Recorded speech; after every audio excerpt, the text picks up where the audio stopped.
Hola señores, buenas tardes. Espero me vean, denme una indicación de que me están viendo, me escuchan.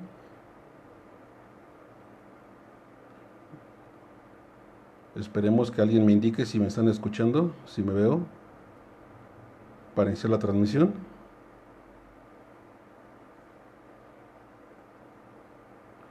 Sí, creo que sí, ya vi por ahí una manita adelante. Pues una disculpa por lo que está ocurriendo, ya ven que este asunto de grabar en vivo siempre, más bien de transmitir en vivo siempre es un problemita, porque siempre se suscitan problemas que no están contemplados. En este caso una disculpa porque el profesor Loer tiene problemas con su internet.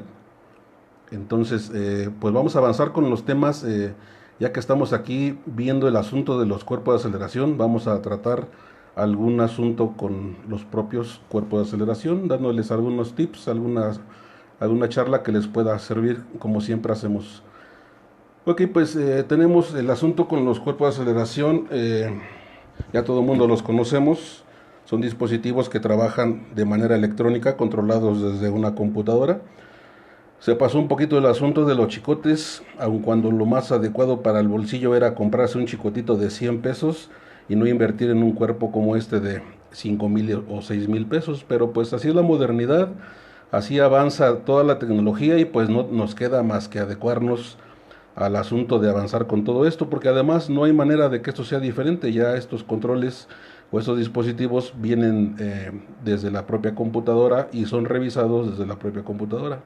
Aquí ya no hay como inventemos ponerle un chicotito y esto, porque pues ya no se puede. Entonces, esos aparatos son controlados directamente por control de PWM desde la computadora. El PWM es una señal digital que se va controlando con un control de ciclo de trabajo, y de esta manera puede hacer que el motor reciba un pulso un poco más positivo o un poco más negativo de acuerdo a como la computadora lo calcule. Tenemos el asunto de que los motores TAC, que son con los que funcionan los cuerpos de aceleración, queremos a veces conectarnos en el arnés, poner nuestro voltímetro como siempre hacíamos para medir voltaje en todas partes. Nos enseñaron en la escuela a sacar un voltímetro y medir un voltaje. ¿Qué pasaba? De que nos destantea un poco el asunto de que al poner el multímetro no encontramos voltaje propiamente en el conector o en los pines que alimentan al motor TAC. ¿Y por qué no sucede esto? Bueno, vamos a ver si lo podemos ver de una forma más gráfica para ver cómo se controla un motor TAC. No tenía por aquí a la mano mi pizarrón, pero vamos a intentar hacerlo aquí para que más o menos me puedan entender. Una señal digital, si recuerdan, una cosa como esta. Cuando se controla el motor TAC, lo que hace la computadora, tenemos dos señales, una en cada uno de las terminales del motor. Cuando requerimos que el motor vaya en aumento para que su funcionamiento sea abrir el papalote, pues lo que va a hacer el ciclo de trabajo es que a lo mejor una de esas señales va a ser más positiva y la otra negativa, y después a la inversa, cuando se requiere que el papalote cierre, se van a invertir las señales. Por ejemplo, vamos a poner aquí el ejemplo de una señal que sea más positiva. Pues si tenemos que el 1, que es el de acá arriba, el 1, un 0, lo que se asemeja más a la alimentación y a una tierra. Recordemos que en una señal digital, si tenemos 5 voltios, pues el 1 valdrá 5 voltios. Si tenemos una señal digital que valga 12 voltios, el 1 será equivalente a 12 voltios. En este caso, la computadora va a jugar con esos 12 voltios, pero ¿de qué manera? Va a hacer que, por ejemplo, si queremos que en la línea 1 del motor TAG propiamente, requerimos que eso se vuelva más positivo, pues ¿qué va a hacer la computadora? Que le va a dar un ciclo de trabajo al positivo más amplio, y al negativo, que es el de acá abajo, que es el cero, más pequeñito. De esta manera la computadora va a hacer que en esta parte o en este pin tengamos un ciclo de trabajo más amplio, a lo mejor del 90% el positivo, y el de tierra o el de la parte baja del cero tengamos a lo mejor un 10%. De esta forma la computadora, calculando este porcentaje de trabajo en las líneas que van a alimentar a los motores TAC, hace un control de la apertura del papalote. Esto, señores, no podemos verlo con un multímetro tan sencillo. Me dicen algunos compañeros, ¿sabe qué pasa? Que cuando yo le pongo el multímetro me está marcando solamente 3 voltios. Entonces el asunto es de que no les va a dar un voltaje como tal porque es una señal con un ciclo de trabajo la que está variando para controlar el motor TAC. Ok, entonces la primera es que no podemos ver este tipo de señales de control con multímetro. Esto va a ser puramente con un osciloscopio lo que tenemos que revisar para ver la forma de onda que precisamente tenemos aquí. Ok, vamos a continuar. Vamos a hacer un análisis de la señal que pudiéramos revisar en el auto. Vamos a poner el ejemplo de este cuerpo de aceleración que ya está conectado a un aparato que va a hacer la apertura de esta mariposa. ¿Qué es lo que vamos a revisar en los TPS? Bueno, en los TPS vamos a revisar la señal de 5 voltios, la señal de tierra y las dos referencias. Esto va a ser en cualquier tipo de cuerpo de aceleración. Así es que aquí no importa si el cuerpo de aceleración es de los TPS de pista de carbón o si es del tipo Hall. Recordemos que ya los nuevos dispositivos ya no vienen de pista de carbón. Ahora también ya nos incluyen otro tipo de cuerpo de aceleración que antes no conocíamos y que vienen de esta manera. Vamos a ver este otro cuerpo de aceleración. Si destapamos aquí, vamos a encontrar esto por dentro de los cuerpos de aceleración. Ya no es como tal una pista de carbón como lo veníamos viendo antes, ahora es por dentro un efecto Hall. El efecto Hall, recordemos que tiene la propiedad de que cuando se le acerca un imán o se le retira un imán, también puede variar su señal analógica. Eso es el voltaje que está generando. Entonces, lo que sucede acá adentro es que cuando se mueve el engranaje, esto que está acá adentro es un imán. Vamos a ver si encontramos por aquí una herramienta para ver cómo... Esto es un imán. Esto es un imán acá adentro. Y esto vendría siendo el sensor de tipo Hall. Cuando esto se mueve allá adentro o el engranaje se mueve con el papalote, aquí va a recibir un campo magnético que va a hacer que esto varíe a la salida el voltaje como lo hacía antes el sensor de pista de carbón, que es el que todos conocemos. Aún así tenemos que a la salida vamos a tener una señal analógica o una señal en voltaje, igual que el sensor de pista de carbón. Asimismo el Hall también nos va a dar a la salida una variación en el voltaje. Okay. Ya conocimos este otro sistema diferente. Esto es el efecto Hall. Cuando se mueve el engranaje, aquí varían los imanes y van a entregarnos a la salida una señal de voltaje variable como estos. Ok, vamos a hacerle pruebas a este cuerpo de aceleración todavía con pistas de carbón. Ya está aquí correctamente conectado. Ya metimos por un lado a los TPS la tierra, los 5 voltios que deben de alimentar a las dos resistencias, a los dos TPS, y tenemos las referencias en esos dos voltímetros. Y vamos a ver cuando abramos o actuemos la mariposa de este cuerpo de aceleración. Aquí vamos a ver los voltajes que deben estar variando. Ok, vamos a echar a andar el equipo, vamos a ver cómo hacemos la prueba de este cuerpo de aceleración. En el auto va a ser exactamente lo mismo. Tendrán que ver una señal de referencia de aproximadamente en los TPS viejitos. Vamos a poner el ejemplo de los viejitos.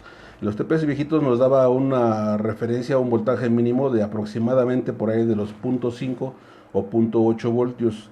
En estos ya es diferente. En estos el voltaje en el auto, aquí no nos lo va a dar porque pues esto no tiene la alimentación propia del auto, ni marca el porcentaje, ni la referencia que da la computadora en el auto. En el auto esto va a marcarnos, no sé, tal vez 1.1, tal vez 0.8 y van a variar. Uno de ellos va a aumentar el valor de voltaje más arriba que el otro. Uno va a estar por encima de los 4 y fracción y el otro va a estar el voltaje muy bajo de tal vez un 1.1, 1.2. Cuando se actúen, entonces uno de los voltajes cae y el otro de los voltajes va a subir. Esto es la señal cruzada que toma la computadora como referencia para decirle a la computadora propia de que hay una aceleración, de que controle el tiempo de inyección, de que controle el avance electrónico y haga todos los ajustes necesarios para que la respuesta en potencia sea la adecuada. Ok, vamos a encender el equipo. Ahí encendemos el equipo. Si vemos esto en reposo, pues esto está alimentado con 5 voltios y tenemos uno de los TPS que está generando o está enviando una señal de 4 voltios y el otro de 0.2. Cuando actuemos la mariposa de aceleración, uno de los voltajes deberá de subir y el otro deberá de bajar. Vamos a echar a andar la otra parte del equipo y ahora vamos a actuar para abrir el papalote.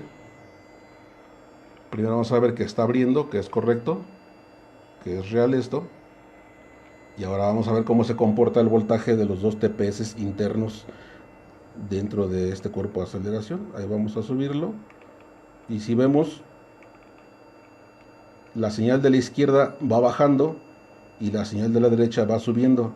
Justamente así se revisa en el auto esta señal. Si eso se puede ver con osciloscopio, pues estaría mucho mejor, porque recordemos que un corte en la señal o un corte en el voltaje que sea muy rápido, el voltímetro nunca lo va a poder revisar. Entonces la revisión correcta sería con osciloscopio, pero con este equipo bien nos podemos ya tomar como referencia para saber cómo funciona este equipo. Vamos nuevamente a variarlo. Ahí está subiendo. Mientras una sube, la otra baja. Y en el amperímetro estamos viendo el consumo de corriente de este motor TAC. Ahí está el máximo. Tiene un consumo de 1.2 amperes. Pero entrando en esfuerzo puede aumentar todavía más el amperaje. Si lo metemos esfuerzo, ahí está subiendo. El cálculo que tenemos aquí en banco de este tipo de aceleradores es de más o menos 2 amperes, 2.2, por ahí así está el consumo en los motores TAC.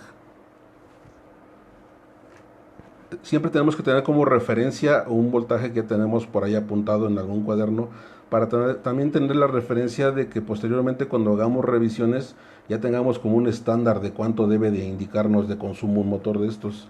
Si esto estuviera con problemas por dentro de suciedad, si se están trabando los engranes, si está pegando el sistema porque tiene mucha mugre en el papalote, ¿qué va a pasar? Que el motor entra en mayor esfuerzo y como consecuencia va a pasar de que aumente el amperaje o el consumo de corriente. Esto nos será un indicativo de que tenemos problemas de suciedad en este cuerpo de aceleración. Entonces, las pruebas de banco son muy eficientes, pero también hay que saberlas hacer en el vehículo propiamente, porque muchos no tenemos la oportunidad de poder hacer este tipo de pruebas en el banco. Entonces, para revisar nuevamente la aceleración, bueno, la posición de los sensores, sabemos que un voltaje sube, uno baja. Si se ve en un equipo como este, que les voy a mostrar, eso es un osciloscopio. Tenemos los osciloscopios ya dentro de los equipos automotrices, que son propiamente los escáner. Ese escáner trae un osciloscopio también, y ahí podemos ver a través de los dos canales precisamente la revisión de esta señal. Ok, ese tipo de aparatos a veces se le puede dar servicio. Hay que tener mucho cuidado o ser muy cuidadoso con esto, porque son piezas muy sensibles cuando se puede desarmar. En este caso, pues ya sacrificamos un cuerpo de aceleración hace un ratito para poderles mostrar cómo viene por dentro. Y pues bueno, todo sea en pro de la ciencia. Vamos a mostrarles un cuerpo de aceleración que es parecido al que estábamos aquí presentando. Este es igual, la misma marca, también es Nissan. Y vamos a ver qué es lo que contiene por dentro. Si vemos de entrada, son equipos que vienen remachados. Para quitar las tapitas hay que vuelve los remaches. No es gran problema, se vuelve el remache con una broca adecuada y después se vuelve a remachar y no hay ningún problema. El problema está en lo que en este momento voy a presentarles. Esta es la parte de la tapita, así viene la tapita. Y esta, pues como ya les dije, ya la sacrificamos porque teníamos que hacer alguna revisión acá adentro, y pues ya le rompimos los remachitos que vienen en esos orificios. Ok, esto no se puede lavar así nada más por encimita, porque pues la mugre viene por dentro, y si es una pieza remachada pues ya no podemos hacer gran cosa. Vamos a voltearla porque ya la tenemos desarmada. Vamos a ver qué contiene por dentro. Si vemos por dentro, contiene las pistas de carbón que ya les mencionaba.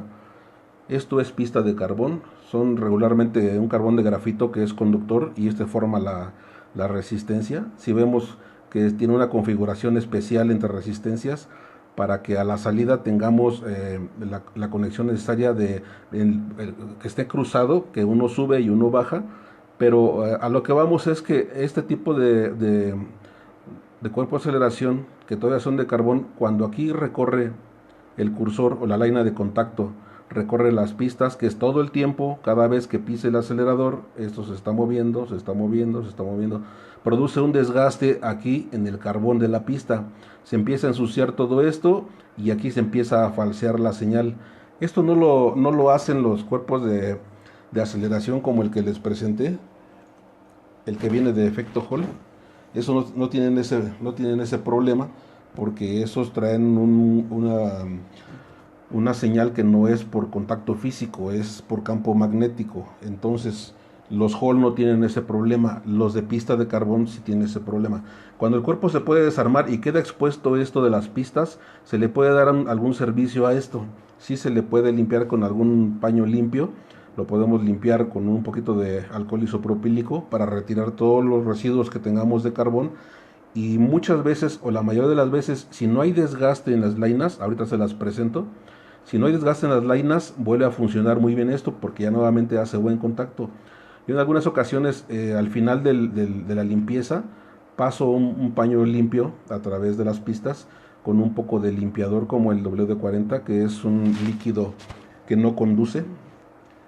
Hay otro que también es de la marca de Gurt que trabaja muy bien, se llama Rostov, ese es muy bueno, no dejan humedad y son dieléctricos, esto es, no conduce, no van a producir problemas de que empiece a falsear o que empiece por la humedad a tener contactos y a hacer cosas extrañas. Ok, entonces vamos a ver que esto se puede limpiar cuando se puede desarmar correctamente y no dañemos el cuerpo de aceleración porque también son piezas muy sensibles. Tenemos la otra parte que hace el contacto, esa es la otra parte, vamos a presentárselas aquí, y es un grupo de lainitas muy finitas, ¿sí ven? Yo creo que no se alcanza a ver muy claro, pero por ahí creo que se alcanza a ver mejor. Son lainas independientes, son paquetitos de 4 lainas, y cuando se dañan estos sistemas, parezca lo que parezca, el carbón muchas veces sobrevive, pero el metal no sobrevive. Las uñitas que ven aquí, las uñitas que ven aquí de contacto, en los sistemas más modernos, porque son más modernos y hay que ser más comerciales, se hacen desechables. ¿Qué pasa con esas lainas de contacto? Que con el tiempo se van rebajando hasta que se rompen las lainitas de contacto, queda solo un muñoncito aquí y ya no sirve para hacer contacto acá en el carbón. Ahí se empieza a falsear por dentro. Cuando se puede rescatar como esto que está en buen estado, las lainas están correctas, lo que se puede hacer es igual, se puede lavar con mucho cuidado con una brocha finita y después de que terminen de hacer la limpieza van con un desarmador finito a levantar un poquito, a darles un poquito de brío a las lainas para que vuelvan a tener un buen contacto aquí en la pista de carbón. No se puede, señores, en todos los casos porque muchos ya vienen sellados. Vamos a presentarles aquí otra tapa de otro de los que tenemos aquí para apoyarnos. Ya vimos cómo viene en la línea de contacto. Se puede hacer bien servicio, por favor, con mucho cuidado porque estas piezas se deforman y ya no las regresan nunca más a la vida. Estas son desechables cuando ya se deforman, cuando ya se lastiman, ya no van a servir. Ok, entonces se lava muy bien esto, se vuelve a armar en los sistemas que se puede hacer, no todos. Aquí les vamos a presentar otro de esos que nos hacen para no poderles hacer nada. Este es algo parecido. Aquí el problema es que este sí viene bien sellado, es una sola pieza de plástico y no se puede desarmar. En algunas ocasiones, para intentar rescatar esto tiene aquí movimiento, es lo que se mueve, ese es el eje. Lo que se puede hacer es que se pone un poquito de limpiador, nuevamente como el WD-40, el Sirillet también en algunas ocasiones nos apoya, o se puede utilizar el Rostov, se le pone un poquito por dentro y se le hace variar un poco a esta pieza a modo de intentar de que se limpie por dentro o se lave por dentro. No siempre funciona, pero es una manera de intentar rescatar una pieza que vale 7,000, 8,000 pesos o a veces más. Esto, si ven, quien lo fabrica, pues Hitachi. Ok, es una tapa que viene con una resina muy muy dura y no hay manera de esto desarmarlo. Esto sí ya está muy difícil de rescatarlos, excepto que se intente, pues como les decía, con un poco de limpiador y moviendo aquí este eje para que por dentro las líneas de contacto se laven un poco, y si no hay un daño importante, muchas veces sí llega a quedar, aunque ya no queda por mucho tiempo. Cuando los sistemas vienen todavía peor que esto, todavía que algunos todavía nos aventamos el tiro de decir, pues vamos a intentar a ver qué podemos hacer por esto. ¿Y cómo? Pues vamos a con cuidadito a romperle aquí con una ceguetita, o a veces le hacemos un corte por aquí, intentando rescatar esos 7,000, 8,000 pesos que valen las piezas, y a veces mucho más. Hay piezas de 12,000 pesos para algunos carros como los Audis, que bueno, están carísimas. Entonces, ¿qué hacemos? Nos aventamos el tiro de intentar abrirlas, y si en esta tapita ya queda expuesto el sistema como este. Son cosas que no son muy recomendables porque al final se le ahorra al cliente el problema, aunque sea por un momento. Pero ¿qué pasa cuando esto vuelve a fallar?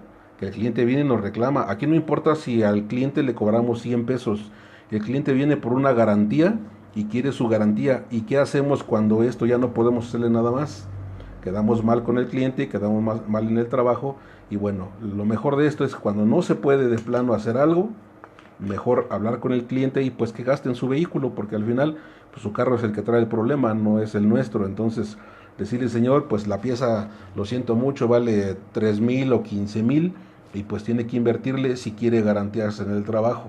Si no quiere garantiarse en el trabajo, mire, yo le propongo que podamos hacer esto, pero sin que esto tenga ningún tipo de garantía, solamente es tratando de evitarle un gasto por lo pronto, en lo que se ahorra esos 10,000 pesos para que compre su pieza. Entonces, ya con la autorización del cliente, que él acepte que se pueda hacer ese trabajo, que no es realmente algo pues que corrija mucho, sino que pues el asunto es que es para salir del paso por lo pronto, pues ya podemos intentar meterle un poco de limpiador, como les explicaba, y tratar de que esto funcione. Si el cliente acepta este trabajo, que sepa que es sin garantía. Si el cliente dice que requiere su carro en buenas condiciones, señor, es mejor que compre sus refacciones, ponerle un material adecuado. Muchas veces vamos al de doble uso, o vamos al más baratito. ¿Y qué pasa cuando también conseguimos una pieza de estas de doble uso?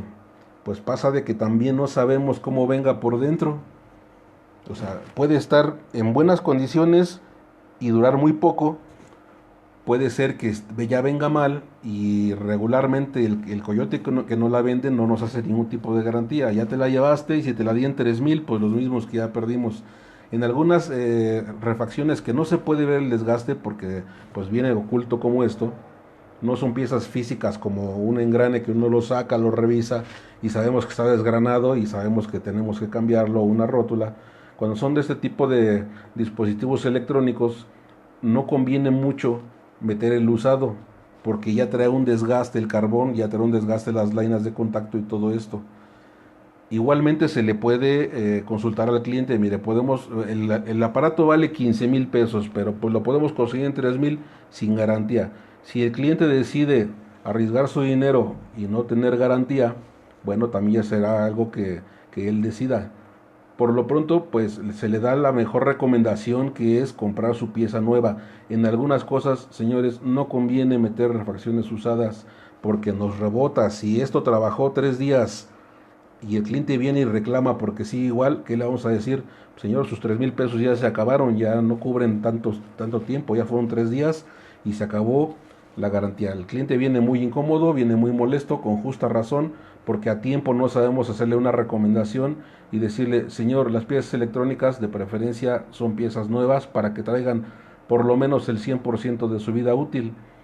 También no es garantizado totalmente que aunque traiga una pieza nueva, compremos una pieza nueva, salga del todo bien. Nos ha tocado el caso de que vienen piezas que las compramos nuevas y creo que duran hasta menos que una usada, pero cuando compramos algo nuevo todavía tenemos la chance de meter algo de garantía, aunque muchas refaccionarias pues no hacen válidas las garantías en piezas electrónicas, pero hay más manera de pelear cuando vamos a una refaccionaria y compramos una pieza nueva y no funciona o trabaja un par de días, de ir a reclamar a que si vamos con el coyote que nos venda esta pieza en 2,000 pesos. Y no crean, o sea, ya no se dejan los coyotes, ya también son caleritos, ya 3,000, 4,000 pesos sí los piden fácil por esas piezas, pero si ya traen desgaste y nos meten en problemas, pues no es lo más adecuado.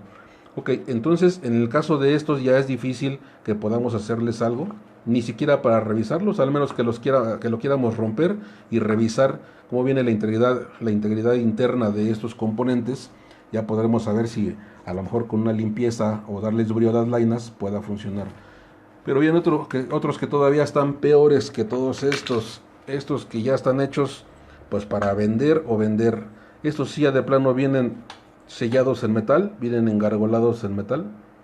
Esos señores ya no se les puede hacer nada, ya estos ya vienen sellados y ya ni para revisarlos por dentro, ya es una sola tapadera. Sería cosa de romperlos, pero pues ya romperlo no tiene caso de que rompan una pieza que todo el mundo se pueda cambiar.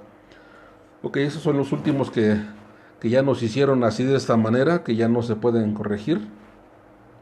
Y entonces, pues eso ya no hay ni qué hacerles. Vamos a platicar un poquito de un mito que hay en cuanto a que a la hora de dar limpieza, a la hora de desarmar estos equipos, mucha gente pues para hacerles un correcto lavado, pues ¿qué hacemos? O sea, lo tenemos que abrir, ¿no? Porque si no, ¿cómo sacamos la mugre de acá adentro? Algunos colegas tienen la desconfianza de qué hacer. Pues ya está desbaratado, ya no hay problema. Pero que está enterito, ¿qué le puede pasar si hacemos esto? Señores, no hay que hacer eso porque se daña ese equipo. Pues no, eso es una mentira. Esto es un mito nada más. Les voy a comentar que el problema de que el cuerpo cuando se lava o después de un servicio quede con problemas de que el motor está con rateo o diseleo, esto es que sube y baja las revoluciones, quede con problemas de que se quede acelerado, le pasa mucho a los Nissanes, es de que los sistemas se autoprograman todo el tiempo, o sea, más bien sería se autoajustan todo el tiempo. ¿Qué pasa cuando este cuerpo de aceleración va haciendo suciedad en la orilla, por donde pasa el aire de la marcha mínima para el papalote? Que la computadora va haciendo un aprendizaje todos los días de la posición de este cuerpo de aceleración, hace un ajuste para la calibración de la marcha mínima, y esto hace que si esto se llena de suciedad y ya no está respirando el carro por alguna razón, porque se llenó de carbono, se llenó de suciedad, la computadora le da otro valor al aprendizaje de la marcha mínima. ¿Esto qué hace? Pues que se quede abierto. Entonces, ¿qué pasa cuando lavamos esto? Abrimos el papalote, metemos un limpiador, limpiamos con un paño, lavamos muy bien por un lado, por otro lado. ¿Qué pasa? Que esto en la posición que venía originalmente ya se quedó así, ya no está como debe de estar, sino la computadora tiene el aprendizaje que este porcentaje es el adecuado porque en ese tenía el ajuste para la marcha mínima. ¿Qué empieza a pasar entonces cuando sucede esto? Que el aire que entra, ahora demasiado aire porque ya se quitó la suciedad que había aquí, ahora es demasiado aire. Se empieza a acelerar el motor, sube la aceleración, la computadora hace un ajuste en ese instante, baja el ahogador, se baja el ahogador y se empieza a apagar, y en ese momento aparece el efecto del diseleo o el rateo en los carros. Entonces, preguntamos con algún experto, colega, que nos diga, oye, lavé el cuerpo de aceleración y ¿qué crees? Que el carro o se quedó acelerado o está con rateo o está variando las revoluciones. Pues es que se quedó en esta posición, y ahora ¿qué voy a hacer? Con el escáner que tenemos que hace maravillas, podemos programar este cuerpo de aceleración nuevamente.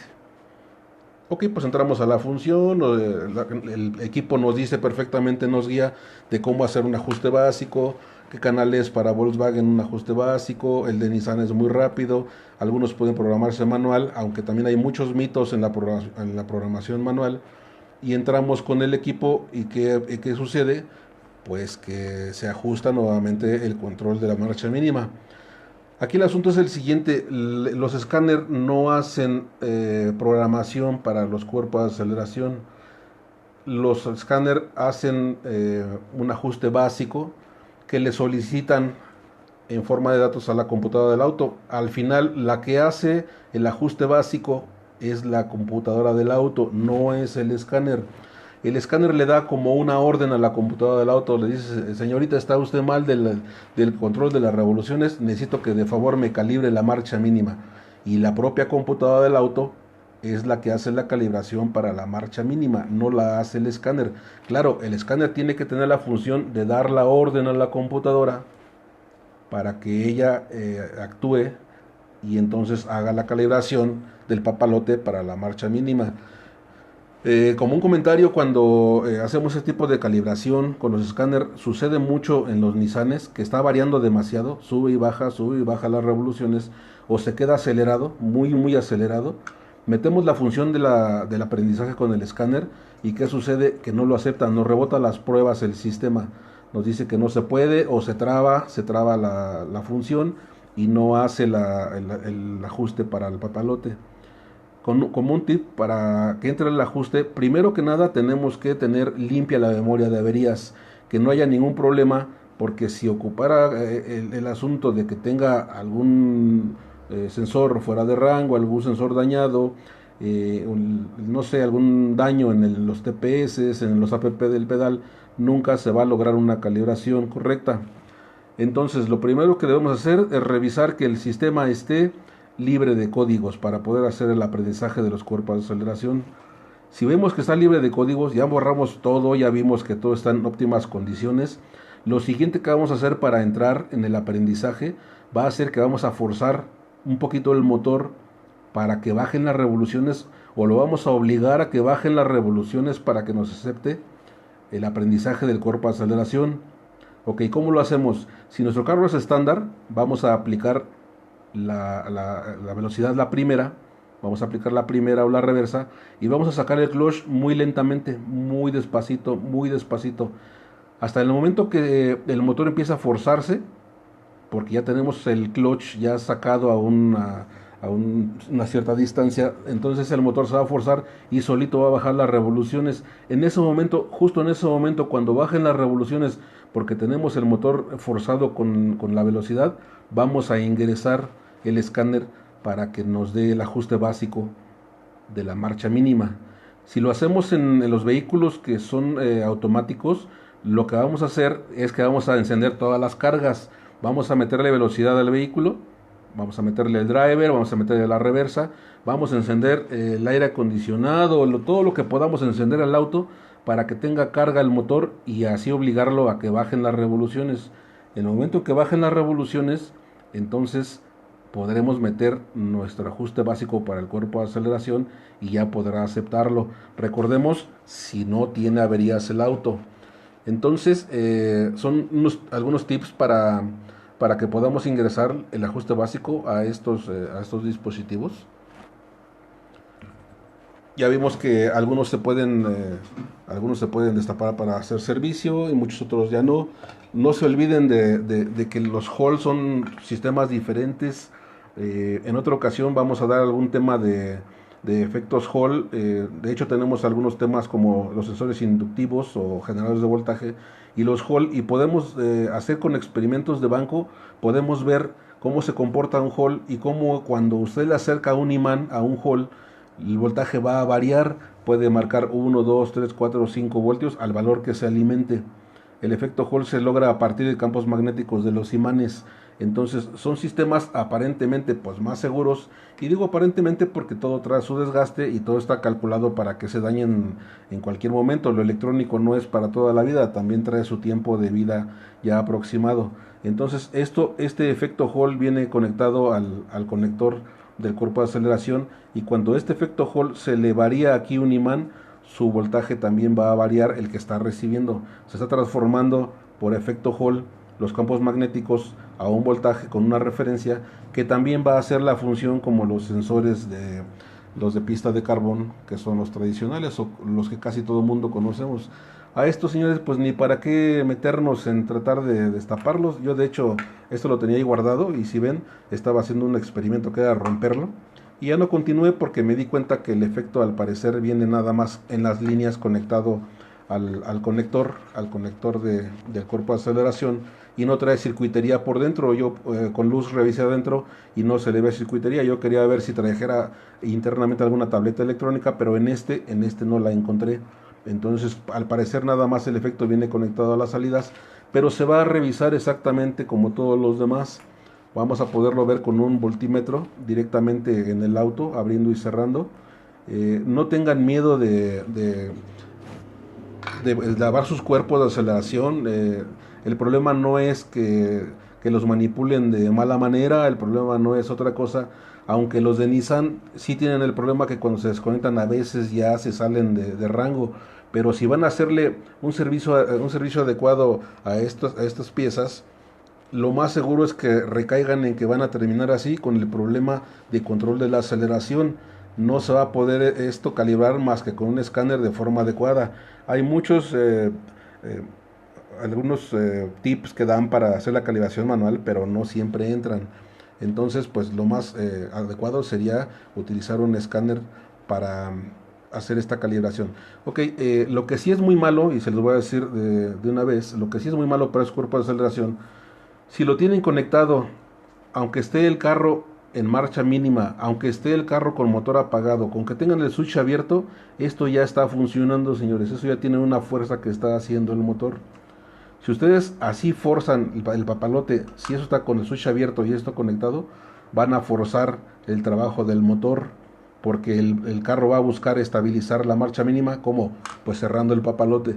Si ustedes obligan esto a abrirlo y está energizado, ahí sí van a tener un problema serio, porque pues pueden romper un engrane del sistema o pueden quemar el driver de control de la computadora. Entonces, lo que sí no se debe de hacer es forzar los papalotes cuando esto esté conectado. Si lo quieren hacer así, ya todo es conectado, no hay ningún problema, puede abrir y cerrar sin ningún problema. Ok, una de las maneras que vamos a tener para poder banquear, o que vamos a ocupar para poder banquear uno de los TPS de un cuerpo de aceleración en su banco, si quieren hacerle pruebas, pues primero tendrían que habilitarse de un regulador de voltaje de 5 voltios para poder alimentar los cuerpos de aceleración. Permítame, vamos a echar a andar aquí el equipo. Muy bien. Ok, en este caso vamos a ver rápidamente un poquito de la teoría de cómo localizar en estos arneses, cómo localizo las terminales para los TPS. Yo necesito saber cuál es pues si quitamos todo esto, desconectamos todo esto aquí, porque ya lo tenemos mapeado, pero vamos a pensar que esté en esta posición. Ok, ya tengo las 6 terminales, ahora cómo lo voy a conectar, porque yo quiero probarlo en mi banco. Ok, aquí el problema sería, para empezar, dónde localizo las terminales que se conecten al motor. Usaré 2 terminales que van al motor y me quedan 4 terminales. ¿Cómo voy a localizar ahí, en esas 4 terminales, cuáles son las que corresponden a los TPS? Muy bien, pues primero vamos a localizar las conexiones que van al motor TAC, y eso es de una forma muy simple. Vamos a dibujar aquí los 6 pines que vemos ahí en el conector, y vamos a poner nuestro multímetro. Si traes su multímetro en la escala del booster, del zumbador o de la prueba de continuidad, será más fácil, porque todos los motores tienen una resistencia muy baja, todos miden muy poquito, más o menos del orden de los, no sé, 5 ohmios. Yo he encontrado algunos de 12 ohmios, no más. Los sistemas de los multímetros, para que detecten continuidad, deben de tener un mínimo de 35 ohmios. Eso quiere decir que de 35 para abajo podemos detectar continuidad. Esto es que el instrumento va a zumbar, va a dar un pitido, y eso quiere decir que estamos checando una continuidad. Si vemos los valores del motor TAC que tenemos regularmente, pues no llega ni al caso a los 35 ohmios que ocupa el buzzer para zumbar. Entonces, con el buzzer va a ser muy fácil localizar las conexiones del motor TAC. Ok, si no tiene su multímetro la función del buzzer, lo van a poner en la sección lo van a setear en resistencia en la parte más baja. Tal vez tengan un rango de 200 ohmios en la parte más baja de resistencia. ¿Y cómo iremos a hacer esto entonces? Bueno, vamos a poner una de las puntas a alguna de las terminales, y con la otra punta vamos a empezar a tocar cada una de ellas. Si no encontró la conexión que sea de muy baja resistencia, pues quitaremos esta línea de acá y vamos a poner en la siguiente y vamos con la otra punta a seguir tocando cada una de las demás. Si el multímetro trae buzzer, va a haber alguna que va a zumbar. Esa va a ser la conexión del motor. En este caso, las conexiones de este motor pues son las dos primeras de acá, esta y esta. En este caso va a quedar así la conexión. Estas dos son las del motor. Y esto, en este caso de este cuerpo de aceleración, la lectura mide 2.5 ohmios. Ok, ya tenemos ahora, ya encontramos por fin las puntas que nos dan la lectura para localizar en los arneses. Esto puede venir así. Aquí tenemos el otro que es en línea. Esto no importa, no importa la cantidad de terminales que traiga. Así de esta manera podemos localizar, en este caso para empezar, la conexión del motor TAC, que es el que mueve el papalote. Y nos quedan cuatro terminales para poder localizar en esas cuatro los dos TPS. Ok, pero ¿cómo voy a localizar ahí los dos TPS en 4 terminales? Ok, es que estos equipos utilizan un montaje más o menos así. Eso es una resistencia fija. Esto es la otra resistencia fija. Y aquí utiliza el fabricante nada más 2 terminales para, por un lado, proveer 5 voltios para los TPS y en el otro extremo vamos a tener una tierra. Así alimenta el fabricante los 2 TPS a través de una sola terminal. Ok, entonces tenemos la siguiente terminal, que ya sería la referencia del TP1, y tenemos la otra terminal que sería la referencia TP1, y vamos a ponerla aquí, que sería esto la referencia del TP2. Ok, ¿cómo localizamos este diagrama? ¿Cómo lo ubicamos en estos 4 terminales? Si vemos, tenemos 1, 2, 3, 4 terminales. Ok, sí están ahí. Ahora vamos a ver cómo le hacemos. Ok, le vamos a hacer de la siguiente manera. Vamos a cambiar de hoja para que esto no se nos amontone aquí. Permítame tantito. Ok, tenemos nuevamente ahora nada más ya 4 terminales, porque sabemos que las otras 2 pues fueron el motor. ¿Cómo localizamos aquí las terminales para saber cómo vienen los potenciómetros? Bueno, así de esta manera. Vamos a poner nuestro multímetro nuevamente en resistencia, pero ahora vamos a manejar algunos kiloohmios. Tiene que buscar un rango de aproximadamente de 5 kiloohmios. Va a medir un poquito menos que eso, pero vamos a tomar un rango alto. Si su multímetro es autorrango, solo se va a ajustar, solito se va a ajustar. No hay que estar moviendo nada, nada más lo ponen en resistencia y ya solo se va a ajustar. Ok, entonces vamos a poner nuestro multímetro en resistencia en un rango alto. Si quieren ponerlo más alto, no importa. O en autorrango, y solo se va a ajustar cuando detecte la resistencia. Vamos a hacer esto parecido a lo que hicimos con el motor TAC. Vamos a poner una de las puntas del multímetro a cualquiera de las terminales, y con la otra vamos a empezar a tocar las siguientes terminales, pero aquí viene el pero, si tenemos que hacerlo o con un equipo o manual, estar moviendo el papalote. ¿Qué va a suceder cuando nos toque que coincida, por ejemplo, una punta de, vamos a pensar que como en el diagrama, vamos a pensar que tomamos esta sin querer? Si nos toca tocar la otra punta a esta parte, que nos toca a esta derivación de tierra, va a variar el valor óhmico.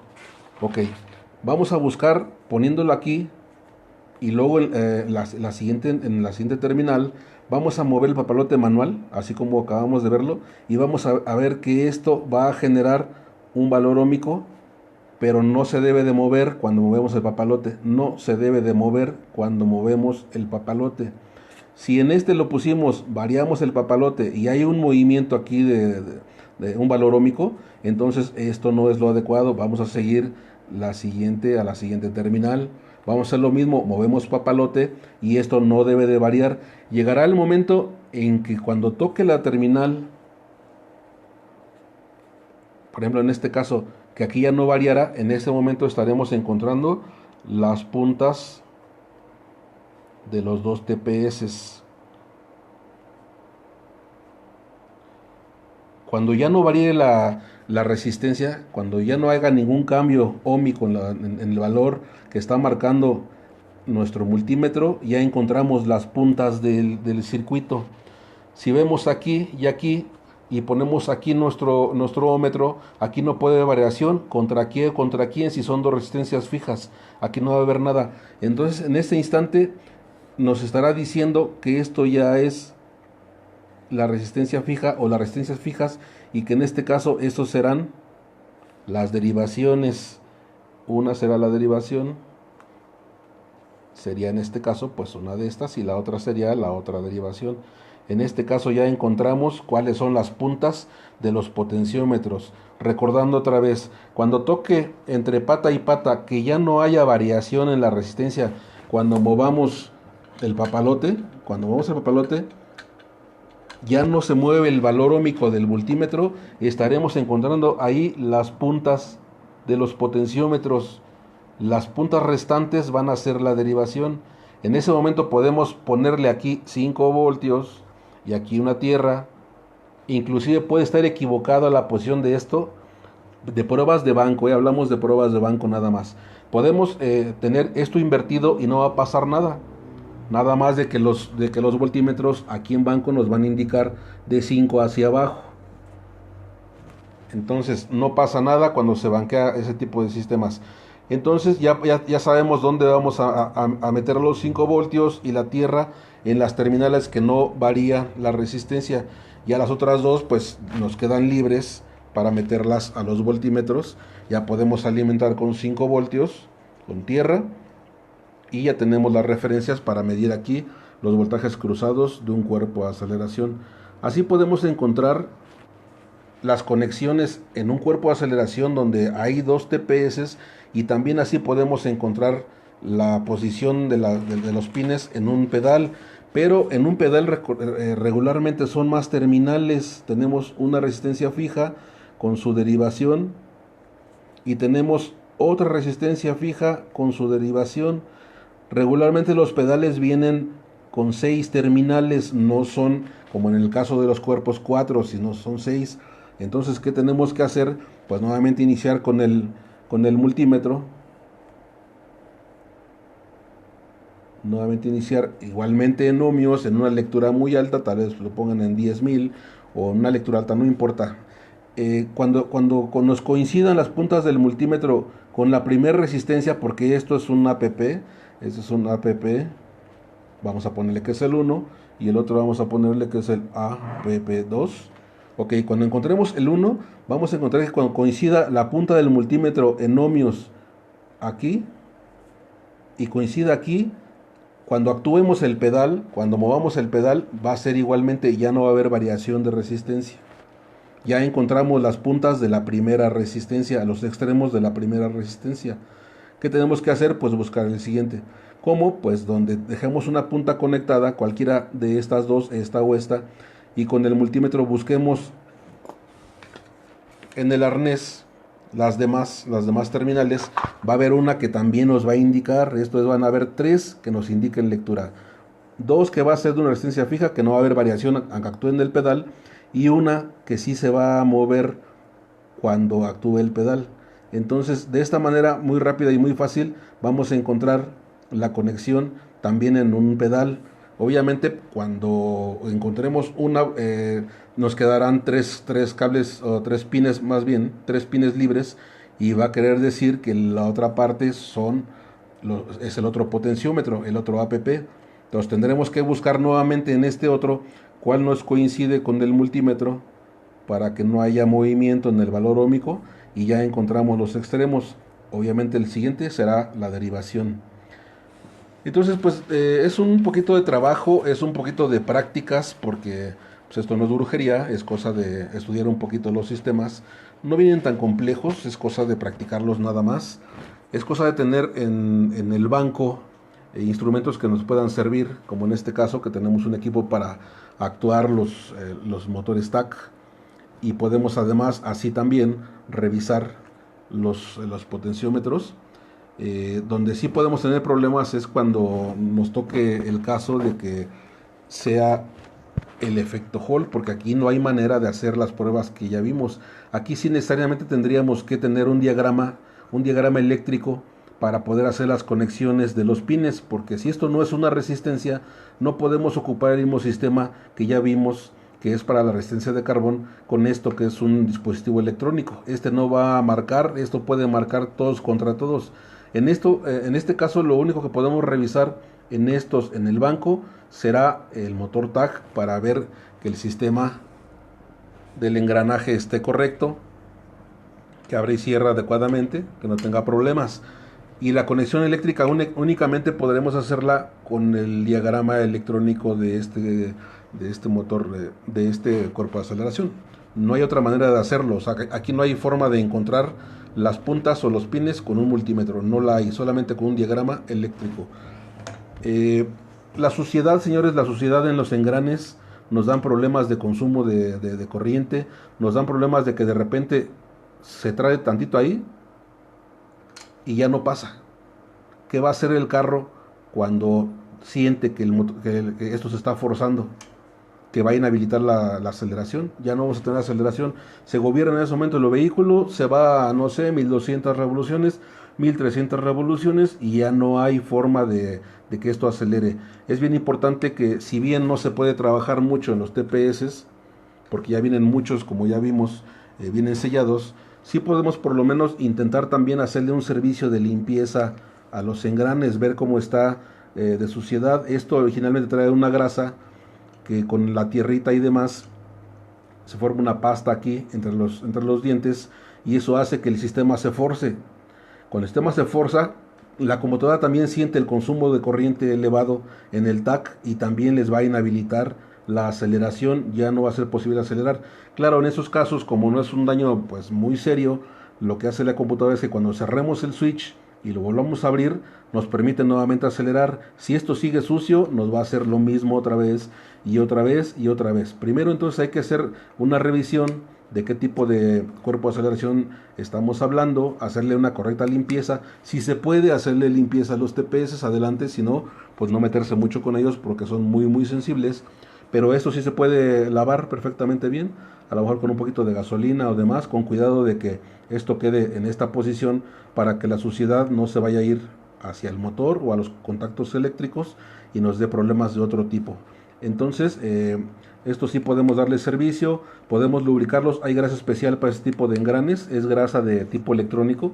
Se vende, es una grasa verdecita que está diseñada especial, muy delgada para engranaje, y ya queda trabajando muy bien. Nuevamente la aceleración. Ok, hasta ahí vamos bien con todo lo que es el servicio de los cuerpos de aceleración. Como un comentario más, les voy a dejar un tip. Viene mucha gente a mi negocio a revisar cuerpos de aceleración, a revisar computadoras, a revisar pedales de aceleración. Señores, es bien importante que antes de que sospechen de que se dañó su cuerpo de aceleración, de que cambien su pedal y de que cambien cualquier componente, primero, religiosamente revisen su vehículo con un escáner adecuado para ver qué códigos de falla tienen en su vehículo. Recordemos que hay sistemas que inhabilitan también la aceleración. Si su vehículo trae un problema importante en transmisión, la transmisión solicita a la computadora de motor que inhabilite la aceleración, porque es un motivo de riesgo para el auto poder moverse así. Si sus sistemas de ABS tienen un problema que no le han corregido, señores, revisen todos los sistemas que estén bien funcionales, que estén trabajando a la perfección, porque otro sistema les va a hacer que esto deje de funcionar. ¿Qué pasa? Viene muy bien, viene acelerando muy bien, y de repente, pum, ya no aceleró, ya se gobernó. ¿Qué hace? Le cierra el switch, porque ya uno se vuelve mañoso, le cierra el switch y lo echa a andar otra vez su vehículo y vuelve a acelerar. Pues no sé qué tiene, será el cuerpo, será el pedal, será la compu. Señores, revisen que no haya averías en ningún otro de los sistemas, porque otra computadora puede solicitar que se inhabilite la aceleración y se vaya esto a emergencia. Entonces, antes de sospechar y de cambiar un cuerpo de aceleración, antes de sospechar de un pedal, antes de pensar que la computadora hay que mandarla a que la revisen al laboratorio, revisen con un buen escáner sus vehículos, revisen que no tenga códigos de falla los sistemas, Hay muchas fallas en la aceleración que no son producidos en estas piezas, ni en el cuerpo, ni en la computadora, ni en el pedal. Vienen solicitados por otra sección del auto que dice, yo tengo problemas inclusive de suspensión. Hay carros que traen control de suspensión, los sistemas de confort, que la suspensión también pide a la computadora de motor que inhabilite la aceleración. Entonces hay que ver todos los puntos importantes dentro del auto antes de cambiar estas piezas. Hay que hacer una buena revisión con un buen escáner que revise todos los sistemas, y si vemos que todo en general está trabajando muy bien, entonces sí, vámonos directo a hacer pruebas a las piezas que nos ayudan con la aceleración, pero no antes de hacer una revisión correcta en su auto. Bueno, espero que les haya servido la charla, que nos haya servido a muchos de repaso, algunos tips que podamos haberles dejado. Es muy importante tener un equipo que pues nos apoye en que podamos actuar un motor, que podamos revisar TPs, todo esto. Este equipo está aquí a la venta con el grupo de Rodando Seguro. Puede pedir informes con el señor Pantera o con el señor Juan Carlos. Ellos les darán ya mayor información de esos equipos que nos apoyan mucho en banco. Nos dan bien una prueba contundente, una prueba bien hecha de cómo está funcionando su cuerpo de aceleración, su pedal. Nos sirve también para hacer pruebas con osciloscopio. En este caso lo tenemos apagado porque no lo estamos utilizando, pero trabajar con equipo es muy práctico, es muy bueno en el banco, en el taller, y nos evita muchos gastos, muchos dolores de cabeza de comprar piezas de que pues ya fuimos por este de Nissan y nos costó casi 6,000 pesos y lo ponemos y bolas. Arrancó muy bien y se fue, y en la esquina se volvió a quedar. Y ahora cómo le dio el cliente que no fue su cuerpo de aceleración. Es importante que inviertan, compañeros, en equipos, en escáner, lo mejor que se vaya pudiendo en calidad o en cobertura. Digo, hay escáner que ya cuestan 12,000 pesos y son muy buenos y empiezan a ser de gama media. Hay algunos muy buenos, excelentes, como los Snap-on que están saliendo ahorita, que está promoviendo Zoom. Son muy completos, que son para el parque vehicular mexicano, y que traen todas las pruebas sabidas y por haber, y no se les escapa nada. Entonces hay que invertir en buenos equipos, hay que invertir en aparatos para banco, en multímetros. Los osciloscopios también no son tan caros. Ya creo que un Hantec con, no sé si con 3,000 o con 2,000 ya se lo consiguen. Entonces tener equipos para hacer revisiones fiables en el banco, y les va a quitar muchos dolores de cabeza, para que si en el auto no encuentran el problemita y piensan que es esto, o es el pedal, o es incluyendo la computadora, pueden hacer revisiones en estas piezas. Bueno, entonces pues me despido. Muchas gracias por haberme escuchado, por haberme atendido. Esperemos que toda la charla les haya interesado, les haya gustado. Vamos a ver próximamente la manera de hacer, mejor dicho, cursos más específicos sobre de temas también específicos que ustedes nos pidan, y sigamos avanzando con esto de la capacitación. Eso es un mundo de cosas que vamos a ir viendo, y que todo es importante, porque a lo mejor detalles tan pequeñitos, o detalles que las personas como que ya son semidios y que ya se la saben al derecho y al revés, les parezcan muy poco esto, pues a otros que iniciamos y que tenemos todavía dudas de qué es una pieza, cómo funciona, qué contiene la pieza por dentro, la puedo destapar, no la debo destapar, la puedo manosear, le puedo abrir, le puedo cerrar, qué tantos tabús hay en todo esto. Señores, hay que tener información para poder entrarle con conocimiento de causa a todo este asunto. Les aseguro que esto no es magia, esto es cosa de seguirse preparando, de seguir compartiendo experiencias, y claro, de meterse los libros un poquito. Y pues por aquí nos seguiremos viendo. Me despido de la transmisión. Voy en un momento a revisar esto, porque pues a la hora de transmitir no puedo contestar los mensajes. Con mucho gusto en un momento más yo seguiré por aquí contestando las dudas y demás. Y por aquí los vemos en la siguiente capacitación, que es mañana. Creo que a las 7 de la noche empieza el siguiente tema. Y pues bienvenidos. No sé si todavía va a entrar el profesor Loer. Todavía tenía un problema serio con su internet. Discúlpenos, porque pues así son las cosas en vivo. Pero aquí estamos para cumplirles y para compartirles lo mejor que se pueda de todo lo que tenemos para ustedes. Pues buenas noches. Yo seguiré aquí un rato más contestando dudas, preguntas, con todo gusto. Lo que quieran compartir, lo que quieran opinar, bueno o malo, todo es válido. Todo nos hace crecer, todo nos enseña. Desde algo muy tonto que pareciera para mucha gente algo muy tonto, todo nos da una enseñanza, señores. Aquí es peor pecado no decir una tontería que al final no la es, que expresarlo y salir de una duda y adelante con la enseñanza y adelante con la capacitación.